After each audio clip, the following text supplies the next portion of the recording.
السلام عليكم ورحمة الله وبركاته. ازيكم حبايبي، عاملين ايه؟ لعلكم بخير. اخر مرة اتكلمنا عن وصية مهمة جدا وكانت فضل التوبة. اتمنى ان انتوا تكونوا معدتوش الفيديو كده، لان الفيديو كان مهم. الوصية كانت مهمة جدا. فهنتكلم عن الوصية ال12 الثانية عشر باللغة العربية. هي اركان الاسلام. وطبعا احنا عارفين اركان الاسلام، تمام. وهنتكلم النهاردة عن أركان الإسلام في الوصية ال12، وفيها أحاديث شاملة عن الوصايا اللي احنا اتكلمنا فيها قبل كده، لأن كل الوصايا مربوطة ببعض، تمام. فهنتكلم فيها، واتمنى ناخد بالنا من كل نقطة فيها، لأن كل وصية من وصايا رسول الله هي درس لينا في الحياة، وهي عمود لينا بنتكئ عليه لما الدنيا بتميل لينا وملناش أساس نرجع له غير هي الوصايا دي، تمام. القرآن طبعا الوصية. الوصية ال12 في أركان الإسلام. عن معاذ بن جبل رضي الله عنه قال: كنت مع رسول الله صلى الله عليه وسلم في سفر. ما صلتش عليه ليه؟ اللهم صل وسلم وبارك على سيدنا محمد.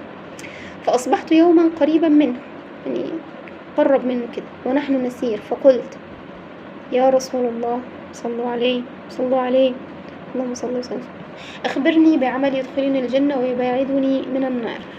يعني يقول لي على حاجة كده تقربني من الجنة.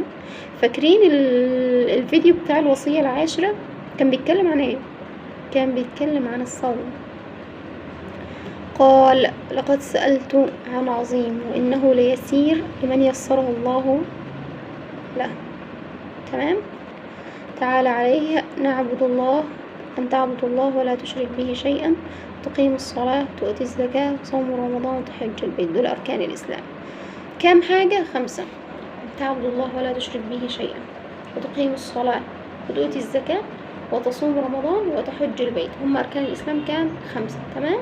ثم قال: ألا أدلك على أبواب الخير؟ قلت: بلى. قال رسول الله صلى الله عليه وسلم: صلوا عليه اللهم صل وسلم عليه. الصوم جنة، الوصية العاشرة. والصدقة تطفئ الخطيئة، من الوصايا اللي خدناهم برضه. كما يطفئ الماء النار. وصلاة الرجل في جوف الليل، قيام الليل اللي هو فرض سادس أصلا بتاعنا. يعني دي حاجة احنا مش محتاجين نقعد ننبه عليها أكتر من مرة. الصيام والصدقة وصلاة الرجل في جوفه اللي هو ده شرف المؤمن أصلا، قيام الليل، تمام. فقيام الليل ده فرضنا السادس. ثم تلا قوله تعالى: تتجافى جنوبهم عن المضاجع يدعون ربهم خوفا وطمعا ومما رزقناهم ينفقون. تتجافى جنوبهم عن المضاجع، مش عارفين يناموا ليه؟ مشتاقين. فاكر زينا. دي ناس كان الإيمان عندها إيمان، سبحان الله. قال لك المهندس أيمن عبد الرحيم، قال لك دي ناس كفر، إسلام، يعني عقيدة. فتتجافى جنوبهم عن المضاجع يدعون ربهم خوفا وطمعا ومما رزقناهم ينفقون. ناس حب القلب تعلق بالله، فما فيش مفر.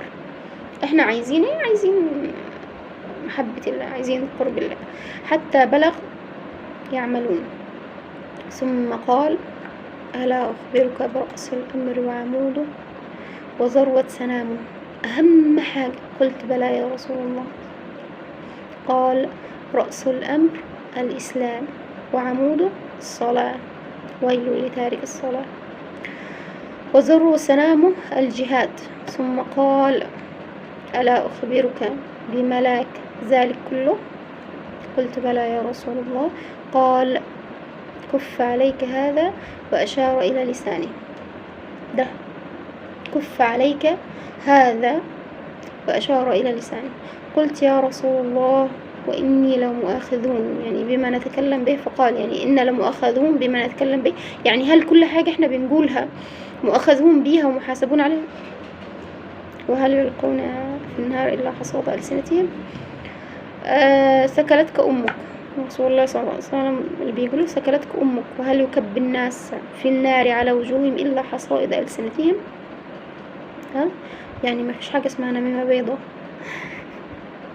مفيش حاجة اسمها نميمة بيضة، ومفيش حاجة اسمها كدبة بيضة، ومفيش حاجة اسمها أصل مش عارفة في ايه، أصل مش عارفة ايه، مفيش الكلام ده. فالوصية دي في أركان الإسلام. والحديث ده: ألا أخبرك برأس الأمر وعموده وذروة سنامه؟ قلت بلى يا رسول الله. قال: رأس الأمر الإسلام، تعبد الله كأنك تراه، فإن لم تكن تراه فإنه يراك. وعموده الصلاة، العهد اللي بيننا وبينه، ده العهد اللي بيننا وبينه سبحانه وتعالى. أخلفناه لا تلومن إلا أنفسكم. يعني كتابك ده أصلا مش هتبص فيه لو أنت ما عملتش الصلاة. العهد اللي بينك وبينه ما قمتوش، مش هتبص في كتابك أصلا. ليه تبص في كتابك؟ أنت العهد ما عملتوش، فأنا بص في كتابك ليه؟ تمام. كلما عاهدوا الله عهدا نقضوه. ليه مش عايزين ده؟ الصلاة 5 فروض والسادس القيام. الموضوع سهل. النوافل، عايزين ربنا يحبنا. وذروة سنامه الجهاد، يعني في حال الأمة اللي احنا فيه، يعني نسأل الله العفو والعافية. ثم قال: ألا أخبرك بملاك ذلك كله؟ قلت: بلى يا رسول الله، أكيد عايز أعرف. قال: كف عليك هذا، فأشار إلى لسانه. والله ما حد بيودينا في داهية غيره. قلت: وخاصة احنا الستات، يعني سيبك من الرجال، احنا الستات يعني الله المستعان. ودلوقتي يعني بدينا نشوف الله المستعان برضه. قلت: يا رسول الله، وإنا لمؤاخذون بما نتكلم به؟ فقال: بلى، يعني سكلتك أمك. لو هل يكب الناس في النار على وجوههم إلا حصائد ألسنتهم؟ ليه هنتحاسب على ايه؟ احنا ما على ده حد مودينا في ده غير ده؟ الملك اللي بيكتب على اليمين والملك اللي بيكتب على الشمال، ما هو من ده بيكتبوا ايه؟ ما هو بيكتبوا ده اللي احنا بنقوله، فلان عمل، فلان سوى. وممكن اصلا فلان ده يكون بيقيم الليل اصلا عشان يستغفر على ذنب احنا شفناه عليه، واحنا شغالين ننهش في عرض، وهو اصلا مع الله ليه حال مع الله. جبال حسنات، تقعد تصلي وتتصدق وتصوم، وفي الاخر تيجي فلانة تاخدهم، يلا خديهم. تقعد تزكي وتدعي وتصلي وتبكي وبخشوع، وتيجي تروح تتكلم على فلانة ولا على ذنب فلانة ولا علانة، وراح تيجي فلانة كده اهو كبشة اهو، خد يا فلانة، خد يا فلانة صلاة وصدقة وصيام، علانة اللي قاعدة تتعب فيهم خديهم عشان يتكلمت عليك. من المفلس؟ كان الرسول صلى الله عليه وسلم في حديث بيسأل أصحابه: من المفلس يوم القيامة؟ من المفلس؟ قالوا: من لا درهم له ولا دينار. فقال: لا، المفلس من جاء يوم القيامة بجبال من حسنات خدتها منه الناس. ليه؟ لأنه هو نم فيهم وزم فيهم وقال فيهم وعاد فيهم. فنستغفر الله على ذنوبنا. أنا أولكم يعني أستغفر الله على ذنوبي، ونسأل الله العفو والعافية والسلامة، والله يغفر لنا، اجعلنا من أصحاب القلوب السليمة اللي يحبهم ويحبونه. ونستغفر الله تعالى ونتوب إليه. كده تكون خلصت الوصية بتاعتنا النهاردة، ونتعلم من الوصية دي إن احنا لا نتكلم إلا في غير حاجة، كما كان يفعل رسولنا وقدوتنا. في حاجة نتكلم، ما فيش حاجة، فالصمت هو خير الصمت كده. فالصمت هو خير الصمت. الصمت أصلا وقار للبني آدم.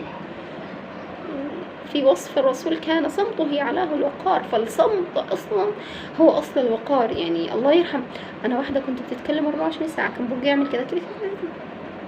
دلوقتي يعني لو حد كلمني بتكلم، حد كلمني بتكلمش. فكان صمته يعلاه الوقار. فالوقار أصلا من الصمت. فمش عايزين نتكلم على الفاضي وعلى المليان. كفاية اللي حوالينا بيتكلم على الفاضي وعلى المليان. كفاية اللي بنشوفه على السوشيال ميديا واللي بنشوفه في الواقع. فمش عايزين فالتقوا خيرا أو لتصمتوا. كده تكون خلصت وصيتنا النهاردة.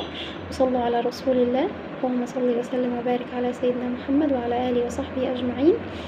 وأشوفكم في الفيديو الجاي. السلام عليكم ورحمة الله وبركاته.